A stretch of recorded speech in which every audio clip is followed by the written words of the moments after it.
আমরা আজকে business ERP chart of accounts entry করা শিখব।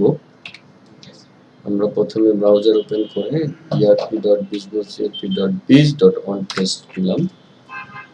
ইউজুয়ালি এটা লগইন করা থাকবে না, এরকম একটা স্ক্রিন আসবে। আমরা ডেমো দিয়ে ফিসকাল ইয়ারটা সিলেক্ট করে নিয়ে ঢুকে যাব।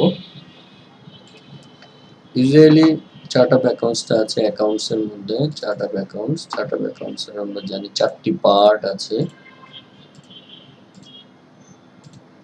অ্যাসেট, লায়াবিলিটিস, ইনকাম এবং এক্সপেন্স।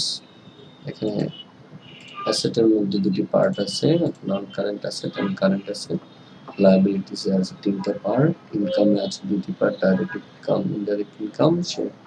সেভাবে এক্সপেন্সেও আছে 2টি, direct expense and indirect expense.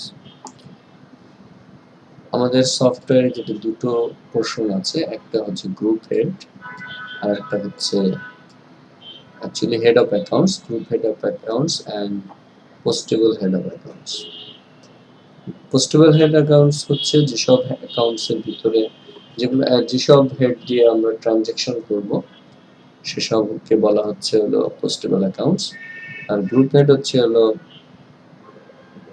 Control account, যেটাকে আমরা বলতে পারি যে ওটা নিয়ে কোনো কাজ হবে না, ওটার আন্ডারে হয়তো আমরা অনেকগুলো গ্রুপের আন্ডারে হয়তো আমরা অনেকগুলো পোস্টেবল হেড করতে পারি। যেমন এখানে আছে এক্সপেন্সের আন্ডারে direct expense, cost of goods sold এ ডাবল ক্লিক দিলে অরেঞ্জ কালারের যেগুলো দেখতে পাচ্ছেন এগুলো হচ্ছে সব পোস্টেবল হেড এবং এগুলো দিয়ে আমরা ভাউচার ক্রিয়েট করব। সেই কারণে আমরা এটা লিখেছি।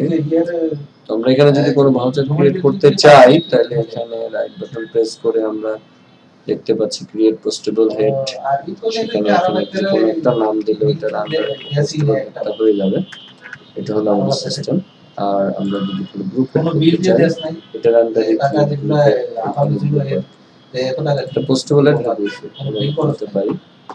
থেকে পরবর্তীতে আমরা নাম চেঞ্জ করে দিতে পারি এবং ডিলিটও করে দিতে পারি যদি ক্রিয়েট না থাকে।